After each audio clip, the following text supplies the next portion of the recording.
Well, good morning, everyone. Takes me a second to get around the bar and take a load off. Last night was a late one, enjoying lots of beautiful Barolos. So I think I'll have a seat behind the bar, and this is the better place to be than in front of the bar where I usually am because I can more easily access this refrigerator right here, full of some smelly cheese, but a lot of really good wine too.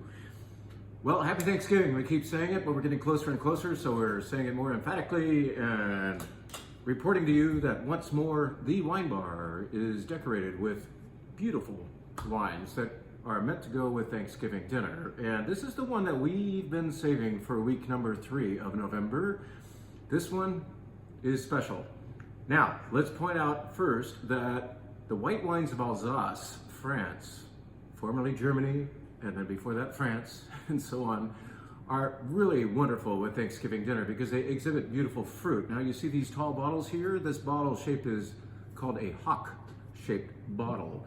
And it does have a lot of people worried sometimes that they are in for sweet wines when they see a bottle like this because they're reminded somewhat maybe of a German Riesling that might come in the same shape. Well, these are all dry wines from one producer called Hugel, and we do an Hugel event every November because once again, Alsatian wines are brilliant with Thanksgiving dinner. The beautiful fruit that they exude. Now, fruitiness does not mean sweetness. Those are two different things. Sometimes fruity is sweet, but sometimes fruity is bone dry, such as what's happening in this Riesling from Hugel. Which one? Boom, is that it? This is bone dry, beautiful Riesling that will just be wonderful with your turkey dinner, I promise. Any of these wines would actually work very well. Hugel has made a blend of 6 different grapes here. This is their blend called Gentil, and Gentil consists of, let me see if I can get this right, the 4 noble grapes of Alsace, which are Gewürztraminer, Riesling, Pinot Gris, and Muscat, little bits of each. And then there are some other Alsatian workhorse grapes in there too, as known as Sylvaner and Pinot Blanc. So you have a 6 grape blend in the first wine, kind of your introduction to the line of Hugel, and then we get varietal. In other words, these are mono-varietal, these are mono 1 grape, if I'm saying that right. We go first to Pinot Gris here, and then we go to this beautiful Riesling that I can't stop sniffing. Wow, beautiful. And then next up is Gewürztraminer, and Gewürztraminer happens at this point in the lineup because it's got a nice richness to it. Again, it's not sweet, but it's a little more voluptuous in its texture. Gewürztraminers can be nearly oily. I don't want that to frighten you off, but if there's one white wine that is perfect for Thanksgiving dinner, meaning the turkey and all the trimmings, it is certainly Gewürztraminer, and Hugel makes a brilliant one. Dry, but rich and soft. And then finally, yes, we're going to keep this in the refrigerator. This happens to be a red wine from Hugel. It's the first time, I believe, that we have carried their Pinot Noir. And Pinot Noir from Hugel and from Alsace in general is going to be more pert. And I don't think any barrels were applied here. This is not a rich and comfy style of Pinot Noir. It's more what I would call crunchy and crushable. And so we are in fact chilling it along with these reds. And so far, so good. I think people are receptive to the idea that the Pinot Noir this time is straight from the fridge. Why not? Whew, wow. Now the cool thing about the Hugel flight is that whereas we're pouring it all week long, this Saturday we will provide a little bit of a edible accompaniment with it known as choucroute. You'll have to look that up if you want to know what all the ingredients of choucroute are, but it is a traditional Alsatian dish. And Eric will do the sausages, I will do the potatoes and the sauerkraut. Perhaps a little bit of bacon will happen as well, but this nice heap of food is brilliant as well with Thanksgiving. Well, you could do it for Thanksgiving dinner. Why not? I'm thinking about doing that with pork roast, by the way. Anyway, that choucroute is just lovely with these wines. So we're going to make that point this Saturday afternoon. Anybody purchasing this flight of Hugel wines is entitled to a little plate of choucroute. How about that? While supplies last, we'll just say that. So come to Hugel Day. I think we're going to rev it up at about 1 o'clock this Saturday afternoon, and we'll just go until we've run out of wine or food or both. So it'll be fun, and we might throw a little swag around here and there, little Hugel toys for those of you who are interested. There's also going to be a bonus wine that day. Our friend Keith will be here. Keith is the representative for Frederick Wildman, the importer of Hugel. And Keith is going to bring with him some very fancy higher end, kind of like Grand Cru quality level Hugels with him. So those ordering a flight get even a bonus pour besides the choucroute. Pretty cool, huh? Now let's move over to the reds. We'll just say that we always have nice wines by the glass. This menu changes every week, and so we've got our own Domaine des Plus de Vie and a beautiful Bordeaux blend from the Napa Valley called Cultivar, which is also in our Red Collector Club this month. But this is particularly exciting. These reds, we don't want to chill them necessarily. They're not going to be in the fridge with that Pinot Noir, but we do like them cool. So they're going to be kept in that cabinet back there. So you are trying Gamay from Beaujolais in cooler form. It really makes the fruit pop. So what's happening here is wine number one is a Beaujolais Village. It's kind of like a Côte-d'Aron Village quality level from the region of Beaujolais, which is south of Burgundy. So it's 100% Gamay. All of these are 100% Gamay, but each of these coming from different places within Beaujolais will have different voices. Also, there's some vintage variations too. We have coming up next, after this nice fruity burst of joy Gamay from Piron, that's the Beaujolais Village, we are now going to go to one of the crus. And in fact, the next four wines are all from individual crus. Those are neighborhoods within Beaujolais, where it is thought that the wines therein have a little more geographical identity. Like you can taste something and say, I'll bet that is a Moulin Avant. Well, here's a Moulin Avant. Let's see if you can guess that it is if you were to taste it blind. This is from Maison Lanvoy. It is our least expensive cru Beaujolais downstairs. It's a nice value.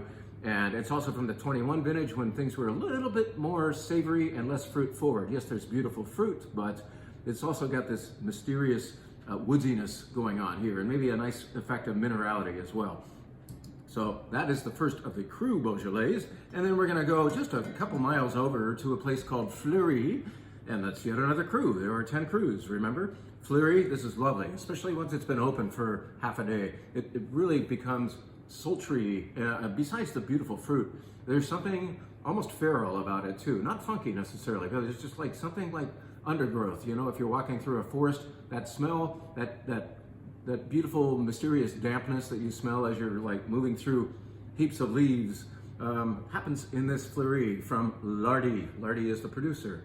Next, we go to a producer named Martre. This is a female winemaker who is making a beautiful Côte de Brie. So Brie and Côte de Brie are two different crus. One is uphill from the other, and this is uphill from Brie. So Côte de Brie, or the slope of Brie. I've been there a couple times. It's a beautiful place. All of Beaujolais is a gorgeous place to visit. This is, once again, beautiful Gamay. We are getting a little more body now as we move through the flight, a little more fruit.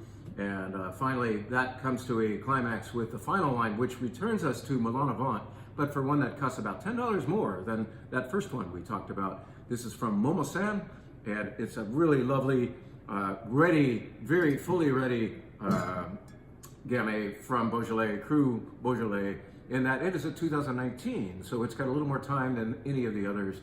Beautiful fruit is still happening, but now it's kind of like softening up and relaxing. All of these wines will do that with a little bit of air, but the Moulin Avant is ready right upon opening, uncorking. So there is a brief description of the two flights happening pre-Thanksgiving. We do have one more half week before Thanksgiving next week, and I think maybe we'll do a Pinot Noir survey. Honor that grape that we love with Thanksgiving dinner as well. By the way, we just got en route back in. We have so many beautiful Pinot Noirs down there. I can't wait for you to come in and say, hey, what's going to work with dinner? And nearly all of them will. But let's tell you about something that really killed it last week. After I have a beautiful sip of Riesling. It's really fun to observe what the crowd particularly enjoys. That enjoyment is validated by the fact that we are selling bottles of certain things more than others. And this was the final wine in last week's flight. This is Breca Garnacha from Calatayud. This was the winner. We sold all out of it. In fact, we disappointed a lot of people by telling them on Saturday, sorry, it's all gone. Well, it no longer is no longer here. No longer here. In that we just brought in 3 more cases. So Breca, if you missed out, or if you're curious, this Garnacha from Calatayud will be wonderful with Thanksgiving dinner. And many of you who already bought it are about to find that out. Many of you who missed out can now find out. Breca Garnacha from Calatayud, Spain. It's back in the house. let me pivot quickly to the reminder that we are selling beautiful spirits down there. And this has been a big favorite of yours. It's really fun to see what is effective down there, what we've had to reorder frequently. And this is Nordes gin from Galicia, Spain. And Galicia is the homeland of the Albarino grape. And in fact, Albarino is one of the main distillates in this particular gin that has beautiful flowers and citrus fruit, and is especially good with a gin tonic, as they say in Spain, because they can't actually pronounce gin. So a gin and tonic, we'll just say it, we can say it. And Nordes is a beautiful gin that is back in the house, we're just saying. Isn't that a pretty bottle? I mean, doesn't that look like winter in a way? It's very nice. Finally, I would like to say kudos to the people up at Nottingham Cellars. Yes, up there in the Napa Valley, whereas they used to reside here in the Livermore Valley. They've kind of defected. Well, we still have a very good Livermore Valley wine from them. In other words, it uses Livermore Valley fruit. And more recently, I got to taste this Syrah. You Syrah lovers, you know who you are. If you want a beautiful Syrah that doesn't break the bank, in other words, we're under $30 here, I believe. This is from the Oak Knoll district of the Napa Valley, a single vineyard Syrah that really, I just thought, whew, I might have this with Thanksgiving. And you're saying, what, isn't that a little dark and heavy for Thanksgiving dinner? Yes, some Syrahs are. This is more elegant. Yes, it's dark. But hey, how about the dark meat of the turkey? I think it would be beautiful with this Nottingham Cellars single vineyard Syrah. Well, thank you so much for last night, those of you who attended the Barolo event. I think there are a few seats left for the Burgundy event this Sunday at 4:30 p.m. And whereas I was telling people it was sold out, I have added 12 more seats, and we are adding one more bottle of everything in order to accommodate those 12 additional people. Will that include you? I hope so. Thank you so much, and stay warm.